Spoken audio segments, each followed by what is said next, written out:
देखो बेटा, अब हम इस चैप्टर के अंतिम पड़ाव पर हैं और यहां पर हम एक ऐसे व्यक्ति से मिलेंगे, ऐसे व्यक्तित्व से मिलेंगे, एक ऐसे आंदोलनकारी से मिलेंगे जिसको आदिवासियों का मसीहा कहा जाता है। मसीहा मतलब देवता के समान माना जाता है। लोगों का मानना था कि बिरसा मुंडा के पास, जिसका चित्र आपको यहां नजर आ रहा है, बिरसा मुंडा के पास गजब की नेतृत्व क्षमता थी, लोगों को जागृत करने की क्षमता थी, उसके अंदर एक अलग प्रकार की योग्यता थी। आदिवासियों को यह लगता था कि यही वो व्यक्तित्व है जिसके ध्वज तले हम एकत्र होकर के उन दीकुओं का, उन रावणों का, रावण शब्द मैंने इस्तेमाल किया है क्योंकि इसका जिक्र मैं आगे करूंगा, उन दीकुओं का, उन अंग्रेजों का, महाजनों का, उन सभी लोगों का सामना कर सकते हैं जिसने आदिवासी संस्कृति को नष्ट करने का प्रयास किया है। नजदीक से देखने पर बिरसा मुंडा, ये आपका लास्ट टॉपिक है। अब हम इसके जन्म से इसकी कहानी शुरू करते हैं, सिलेबस को कवर करते हुए। 1870 के दशक के मध्य में इसके जन्म बताया जाता है। जन्म 1870 के दशक के मध्य, और अगर एग्जैक्ट में बात करूं तो 1875 रांची के अंदर। अब देखिए यहां पर छोटा सा कंफ्यूजन रहता है कि सर आपने कहा कि 1870 का दशक, दशक का मतलब आपको पता है बेटा कि 10 वर्षों का समय होता है, 10 ईयर्स, जिसको आप डिकेड कहते हैं, जिसको आप दशक कहते हैं। दशक का मतलब होता है 10 वर्षों का समय। लेकिन 1870 का दशक का मतलब क्या हुआ, इसको मैं थोड़ा सा यहां क्लियर करना चाहूंगा। छोटा सा टेक्निकल मिस्टेक हम लोग बार बार कर देते हैं। देखिए 1870 का दशक का मतलब हो गया कौन से 10 वर्ष। आपके दिमाग में पहली बार, मेरे भी यही आता था कि 1861 से लगा के 1870 तक, लेकिन नहीं, जहां जहां 70 की संख्या आती है मतलब 70 से लगा करके 79 तक, 79। अब आप ये 10 वर्ष हैं, इस 10 वर्ष के मध्य में, और मध्य के अंदर यहां पर एक संख्या है 1875, और यही बताता है कि दशक के मध्य में हुआ, 1875 के मध्य में दशक, 1875 में हुआ, 70 के दशक। तो दशक में आपको ये कंसेप्ट क्लियर रखना है। आज जब मेरे साथ आप पढ़ रहे हैं तो दशक का मतलब 10 वर्ष, ये 10 वर्ष। और दशक में वो संख्या से कि अगर मैं आपको कहूं कि भाई 20 का दशक, तो 20 के दशक में आपको 20 से लगा करके 29 तक, थोड़ा सा यहां पर समझना है, ठीक है। जन्म हो गया 1870 के दशक के मध्य, इनका जन्म हुआ, रांची में हुआ। इनकी जो शुरुआती शिक्षा है वो मिशनरी स्कूल में हुई। जो शुरुआत में इन्होंने पढ़ाई की, शुरुआती शिक्षा, वो कहां हुई बेटा, मिशनरी स्कूल। मिशनरी स्कूल जो ईसाइयों द्वारा चलाए जाते थे, और खास करके उन्होंने जो आदिवासी इलाकों के अंदर अपने धर्म के प्रचार प्रसार हेतु जो भी सिस्टम उस समय डेवलप किया था, उसमें मिशनरी स्कूल भी एक हिस्सा था। लेकिन साथ ही साथ वे वैष्णव धर्म के संपर्क में भी आए और उन्होंने वैष्णव धर्म का भी अध्ययन किया। तो यहां पर हम ये समझ सकते हैं कि मुंडा किसी धर्म विशेष से जुड़े हुए नहीं थे, वैष्णव धर्म का भी उन्होंने अध्ययन किया। जो जो अच्छी अच्छी बातें उनको लगती थी वो उन सबको स्वीकार करते हुए चल रहे थे। हम इसी से समझ सकते हैं कि पहले मिशनरी स्कूल, उसके बाद में वैष्णव धर्म जो कि हिंदू धर्म का एक अंग था। उसके बाद में उनके मन में आया कि भाई आदिवासी जो समाज सुधार आंदोलन है उसको मुझे लीड करना चाहिए। बिरसा मुंडा को हम याद भी इसीलिए करते हैं, इसलिए कि बिरसा मुंडा का जो महत्व है वो है आदिवासी समाज सुधार आंदोलन। इस बात को आप ध्यान रखना। कई बार प्रश्न आ जाता है कि बिरसा मुंडा का जो योगदान है वो किस क्षेत्र में है। पहले उन्होंने समाज सुधार आंदोलन की तरफ रुख किया, लेकिन उसके बाद में उनका जो आंदोलन था वो अंग्रेजों के विरुद्ध हो गया। अब देखिए, जब उन्होंने आदिवासी समाज सुधार आंदोलन को अपने हाथ में लिया तो उन्होंने अपने जितने भी आदिवासी साथी थे, जितने भी कबीले थे, उनसे आह्वान किया, उनसे अपील की। अब भी आह्वान करते हैं, हम भी अपील करते हैं। उन्होंने भी उस समय यही किया। उन्होंने क्या किया, देखिए बिरसा का अपने समाज से क्या आह्वान था।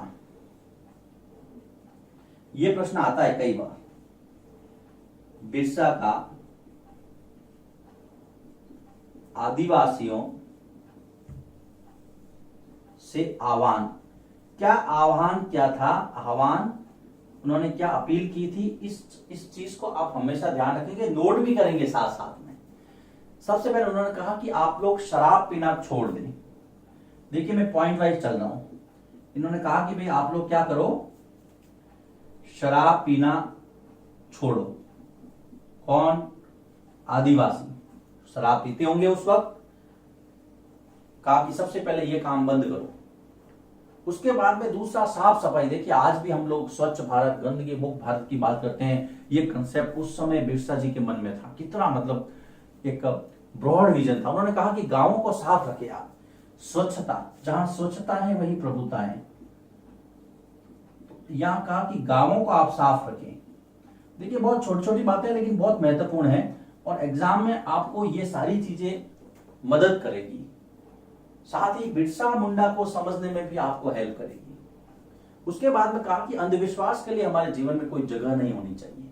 तो जो डायन है, जादू टोने टोटके हैं, इन सब से दूर रहें। देखिए तीसरा हम बना सकते हैं कि डायन, जो टोटके होते थे, जादू, फिर कहा कि टोने टोटके, और इसी के साथ में अंधविश्वासों से दूर रहे। बहुत बड़ी बात कही थी, अंधविश्वासों से दूर रहे। ये बिरसा मुंडा अपने आदिवासी साथियों को आह्वान कर रहे हैं, उनको अपील कर रहे हैं, शराब छोड़ दो, गांवों को साफ रखो, डायन जादू टोने टोटके में विश्वास मत रखो। इन्होंने कहा कि पहले अपने अतीत को याद करो, गौरवपूर्ण अतीत को याद कीजिए। जब हम पहले क्या करते थे, गौरवपूर्ण अतीत जो इतिहास था, गौरवपूर्ण इतिहास को याद रखें कि जिसमें हम क्या करते थे। क्या करते थे आदिवासी? प्रकृति के साथ जीते थे, अच्छा जीवन जीते थे। जब मुंडा जनजाति जो है वो तटबंध बनाती थी। देखिए चौथे में ए, जब मुंडा जनजाति, तटबंध का मतलब होता है पानी को रोक करके, बांध नुमा जो संरचना होती है, तटों को बांधना है ना, पानी को रोकने की प्रक्रिया है। तटों को बांधती थी, झरनों को नियंत्रित करती थी और उसके बाद में खेती करती थी। बी, झरनों को नियंत्रित करते थे, झरनों को नियंत्रित करते थे। और क्या करते थे? खेती करते थे, शराब नहीं पीते थे। खेती करके प्रकृति के साथ जीते थे और अपने परिवार का पेट पालते थे, बहुत ही सुकून के साथ में, आराम के साथ। पेड़ लगाते थे, बाग लगाते थे, पेड़ और बाग लगाते थे। कितनी अच्छी बात थी, पेड़ तथा बाग लगाते थे, साथ ही ईमानदारी से जीवन जीते थे। अब इतनी अगर बातें कोई नेता कहेगा जिसके जीवन का अंग थी वो, तो कौन उसको फॉलो नहीं करेगा? बताइए आप। इतिहास से हम सीखते भी हैं, इतिहास का अध्ययन इसीलिए आवश्यक है। जो गलतियां हमने इतिहास में किया, जो हमारे साथ में अच्छी चीजें थी, हम उसको याद रखें। तो ये सारी चीजें हैं। देखिए अब इसको मैं वापस जल्दी जल्दी लेता हूं। बिरसा मुंडा 1875 में जन्म। 70 के दशक में क्या चीज थी मैंने आपको बता दिया। शुरुआती शिक्षा मिशनरी स्कूल में हुई। वैष्णव धर्म को भी उन्होंने समझा। उनका जो योगदान है वो आदिवासी समाज सुधार से है, ये ध्यान रखना। उन्होंने बिरसा मुंडाओं से क्या क्या आह्वान किया, ये देखिए आप। प्रश्न सीधा सा आता है, बिरसा मुंडा अपने समाज से या आदिवासियों से क्या चाहते थे, उन्होंने क्या अपील की? सबसे पहला, शराब पीना छोड़ो, गांवों को साफ रखो, अंधविश्वास में आप बिल्कुल भी संलग्न मत रहो, अंधविश्वास के प्रति आपका कोई लगाव नहीं होना चाहिए। अपने अतीत को याद करो, वेरी वेरी इंपॉर्टेंट। क्या करते थे जब जनजाति तटबंध बनाती थी, झरनों को नियंत्रित करती थी, खेती करती थी, पेड़ बाग लगाती थी, ईमानदारी से रहती थी, एक दूसरे का खून नहीं बहाती थी, सारा लिख सकते हैं आप।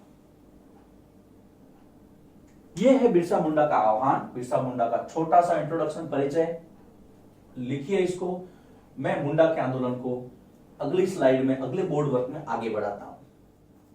हमने समझा कि बिरसा अपने बिरादरी से, अपने आदिवासी साथियों से क्या चाहता था। वो इसलिए चाहता था दोस्तों क्योंकि उसको पहले अपने लोगों को समझाना था, तभी तो वो अंग्रेजों या जो भी जमींदार थे, भूस्वामी थे, उनकी गिरफ्त में नहीं आएंगे। अब उसका आंदोलन क्या था, इस पे चर्चा करते हैं। तो जो बिरसा का आंदोलन किसके खिलाफ था? बिरसा का आंदोलन था एक तो अंग्रेजों के खिलाफ, जिसमें मिशनरी भी शामिल थे, वही अंग्रेज थे जो उनके धर्म को नष्ट करने का प्रयास कर रहे थे। कुछ भूस्वामी थे, साहूकार थे। ये सारे लोग जो हैं उनको वो अपना शत्रु मानता था और उसे रावण की संज्ञा दी थी। ये सारे रावण हैं, रावणों एक शब्द इस्तेमाल करता था।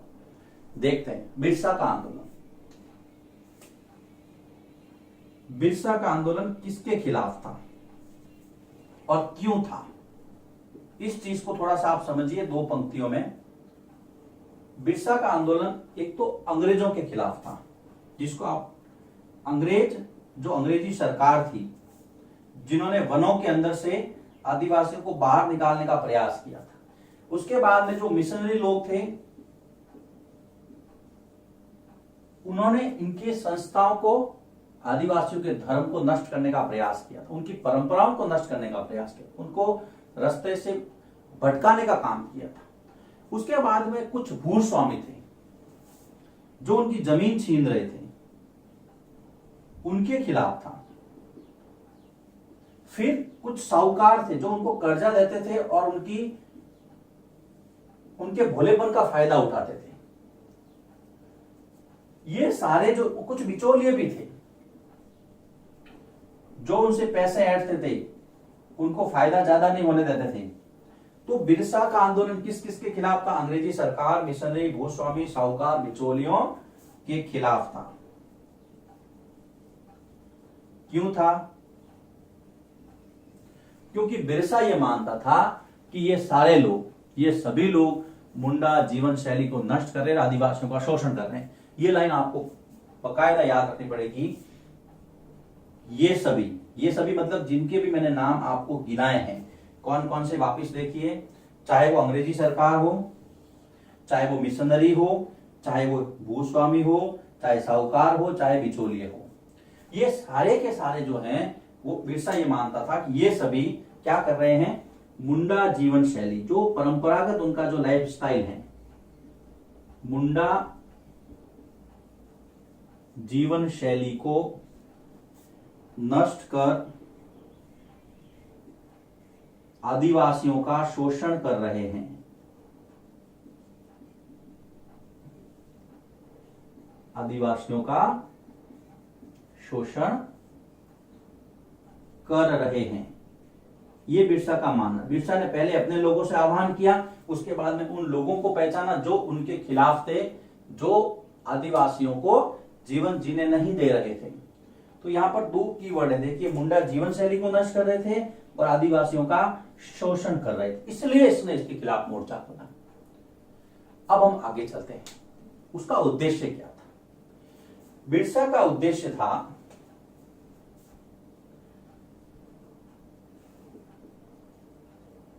आंदोलन का उद्देश्य क्या था? आंदोलन का उद्देश्य था कि दीकुओं, जिसको उसने रावणों की भी संज्ञा दी थी, रावणों मतलब जो शोषण करने वाले थे, ये सभी लोग, दीकुओं को जंगलों से बाहर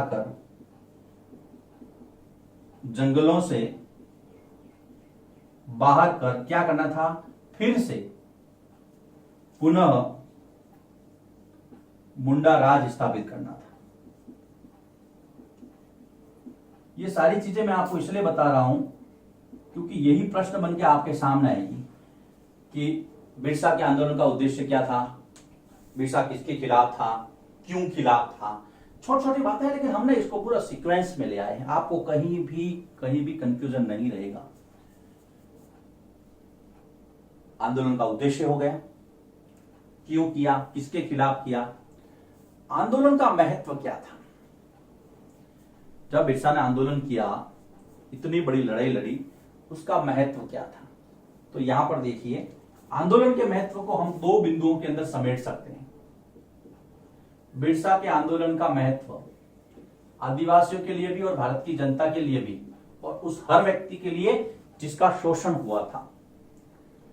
महत्व यह था कि उसने औपनिवेशिक शासन को एक हद तक सोचने को मजबूर कर दिया था कि आप आदिवासियों के हितों में सोचें, उनकी जमीन पर कब्जा न करें। औपनिवेशिक सरकार को ऐसे कानून लागू करने के लिए मजबूर किया। औपनिवेशिक सरकार से यहां पर अभिप्राय अंग्रेजी सरकार से, उस समय की औपनिवेशिक सरकार को ऐसे कानून लागू करने के लिए,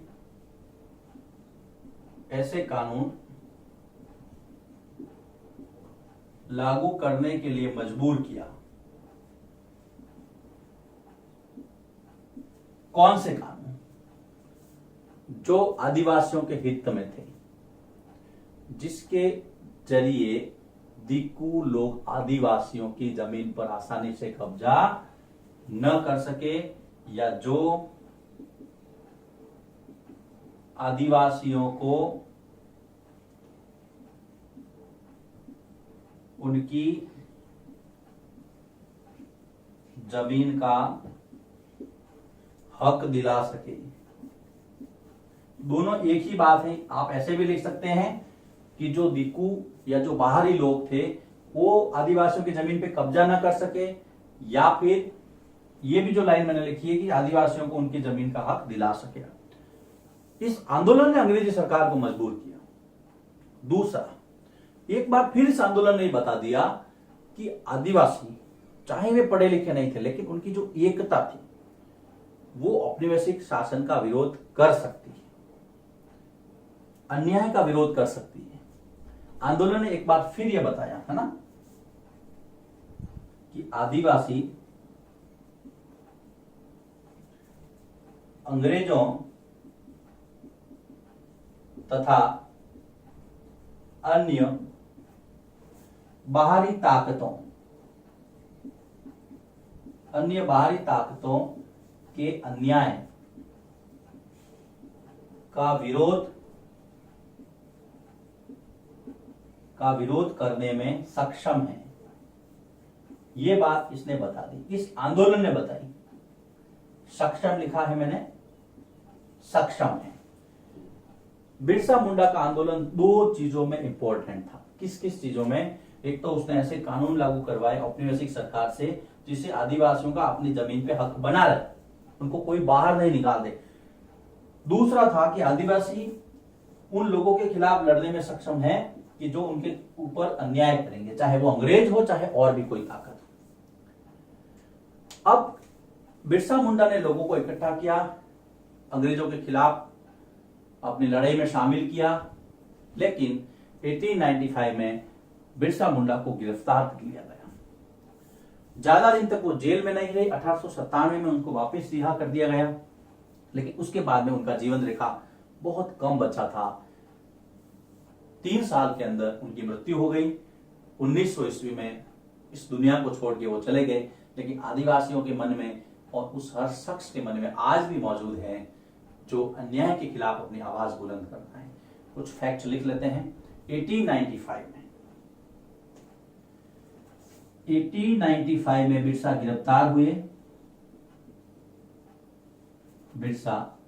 गिरफ्तार हुए। या गिरफ्तार किए गए, लेकिन जल्दी ही उनको 2 वर्ष बाद में ये जेल से रिहा हो गए।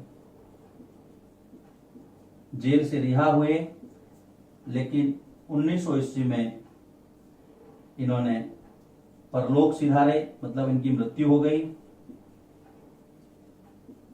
अब आप देखिए, जो व्यक्ति 1875 में जन्म लेता है और 1900 ईस्वी में इस दुनिया को छोड़ के चला जाता है, बहुत कम उम्र के अंदर इतने सारे काम कर जाता है, जैसे भगत सिंह ने किया था, सुखदेव राजगुरु, खुदीराम बोस, ये सारे लोग जिन्होंने अंग्रेजी हुकूमत का सामना किया था, अन्याय के खिलाफ लड़ते, बिरसा भी उसी श्रेणी के शहीद थे। तो एक और फैक्ट है कि जो सफेद झंडा है वो बिरसा राज का प्रतीक, कई बार प्रश्न आ जाते हैं कि बिरसा राज का जो प्रतीक चिन्ह था वो क्या था, व्हाइट फ्लैग, जिसको आप सफेद झंडा कहते हैं, इसको हम कहेंगे बिरसा राज का प्रतीक। तो ये है बिरसा मुंडा, उनके द्वारा चलाया गया आंदोलन, उनसे संबंधित कुछ फैक्ट। यहां पर ये आपका चैप्टर समाप्त होता है। चौथा अध्याय आदिवासी दिक्कू स्वर्णयुग की कल्पना। अब करना क्या है आपको, पाठ के पीछे जो आपका अध्याय है उसके पीछे जो भी अभ्यास के प्रश्न हैं जो एग्जाम के अंदर आते हैं उसको आपको अपनी नोटबुक में सॉल्व करना है। इसके जवाब आपको इन 5 वीडियो में मिल जाएंगे। इस चैप्टर के हमने 5 वीडियो बनाए हैं, ये 5वां वीडियो है। सारे वीडियो आपको यूट्यूब चैनल नव अकेडमी पे मिल जाएंगे। किसी भी तरह की कोई समस्या हो, आपके लिए व्हाट्सएप और टेलीग्राम के ऑप्शन खुले हुए हैं, आप मुझसे बात कर सकते हैं। अगले वीडियो लेक्चर में हम मिलेंगे एक नए अध्याय के साथ।